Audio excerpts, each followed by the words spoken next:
दो मिनट की मौन मान का, सम्मान का, श्रद्धा का बार बार नमन।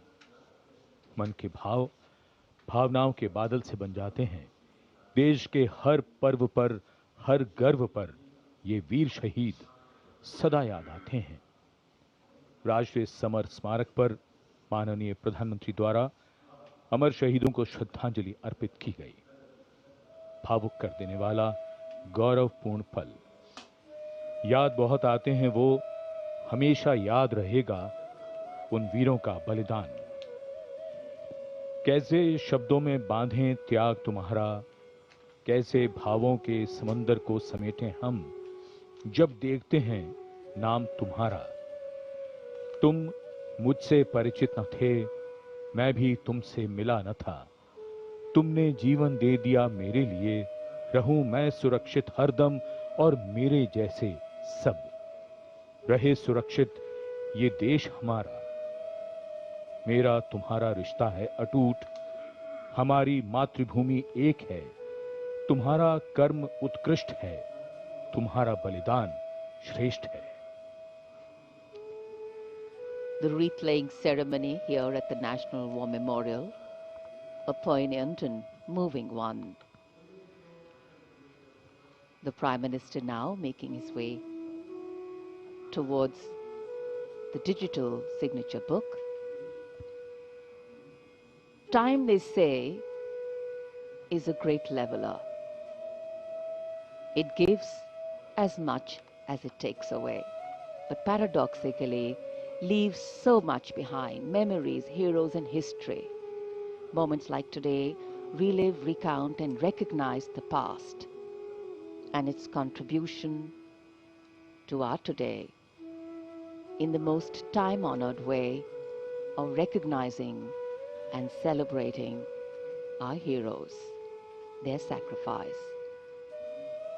Words of reverence, words of gratitude, powerful feelings that can fill our hearts with something that is far bigger than us. And today we bow our heads in respect but stand tall with pride, knowing that we belong to a country where throughout history brave men and women have always answered the call to fight for freedom.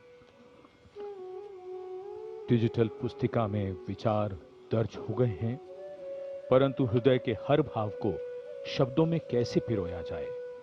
इन वीर सपूतों के त्याग को सलाम लिखा जाए, उनके नाम लिखा जाए, हर पैगाम लिखा जाए। माननीय प्रधानमंत्री अमर शहीदों को श्रद्धांजलि अर्पित करने के बाद अब प्रस्थान कर रहे हैं। They lived to serve and served to save. As the Prime Minister leaves the National War Memorial after the wreath-laying ceremony and moves towards the saluting base at Rajpath, he carries with him the gratitude of a nation for those who protected this country and a deeper responsibility to lead the nation towards a future that is equitable and secure for all. The focus of cows will now move to the saluting base, where after the arrival of the President of India, Kartavya Path will echo with a medley of sounds: clip-clop of hooves on the tarmac, martial music, crisp crunch of marching boots, the mechanized rumble of military machine, and beautiful folk music. माननीय प्रधानमंत्री श्री नरेंद्र मोदी देश के अमर सपूतों को श्रद्धा सुमन अर्पित करने के उपरांत राष्ट्रीय समर स्मारक से कर्तव्य पथ स्थित सलामी मंच की ओर अग्रसर हो रहे हैं।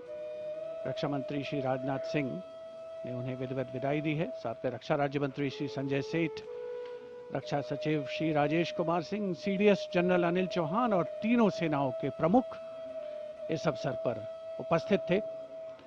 देश का 77वां गणतंत्र दिवस एक समारोह का अवसर तो है, साथ ही हमें उन अमर शहीदों की याद दिलाता है जिनकी बदौलत आज हम सुरक्षित हैं, हमारी सीमाएं सुरक्षित हैं, हमारा देश सुरक्षित है और हमारे देश में अमन चैन है, शांति है, विकास की रफ्तार तेज पकड़ रही है। ऐतिहासिक अवसर कर्तव्य पथ, जहां पर कर्तव्य पथ के दोनों ओर बड़ी संख्या में आम और खास इस राष्ट्रीय समारोह का हिस्सा बनने के लिए मौजूद हैं और उधर राष्ट्रपति भवन से देश की सशस्त्र सेनाओं की सर्वोच्च कमांडर भारत की राष्ट्रपति श्रीमती द्रौपदी मुर्मू गणतंत्र मंडप से होते हुए राष्ट्रपति भवन के भव्य प्रांगण की ओर प्रस्थान कर रही हैं। राष्ट्रपति महोदया के साथ हैं इस साल के गणतंत्र दिवस समारोह के हमारे खास मेहमान, हमारे विशिष्ट अतिथि, यूरोपीय परिषद के अध्यक्ष श्री एंटोनियो कोस्टा और यूरोपीय आयोग की अध्यक्ष उर्जुला फॉन डेन लॉयन। राष्ट्रपति महोदया के सेरेमोनियल प्रोसेशन में उनके दाहिनी ओर, हमारे विशिष्ट अतिथि के ठीक पीछे सधे कदमों से आगे बढ़ रहे हैं राष्ट्रपति के सैन्य सचिव मेजर जनरल वुडे परीदा और उनके बाईं ओर हैं राष्ट्रपति के उप सैन्य सचिव ग्रुप कैप्टन अर्पित काला। इस सेरेमोनियल प्रोसेशन को एस्कॉर्ट कर रहे हैं राष्ट्रपति महोदया के एडीसी मेजर ऋषभ सिंह सांब्याल और उनके बाईं ओर हैं एडीसी मेजर सिद्धार्थ शर्मा। सलामी मंच पर पहुंचने पर प्रेसिडेंट बॉडीगार्ड द्वारा नेशनल सैल्यूट माननीय राष्ट्रपति महोदया को प्रदान किया जाएगा।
राष्ट्रपति भवन के भव्य प्रांगण में प्रेसिडेंट बॉडीगार्ड लाइंड अप हैं और अब आगमन हो रहा है ऐतिहासिक बग्घी का, जिस पर देश की राष्ट्रपति माननीय श्रीमती द्रौपदी मुर्मू, हमारे इस वर्ष के गणतंत्र दिवस के विशिष्ट अतिथि यूरोपीय परिषद के अध्यक्ष श्री एंटोनियो कोस्टा और यूरोपीय आयोग की अध्यक्ष उर्जुला फॉन डेन लायन के साथ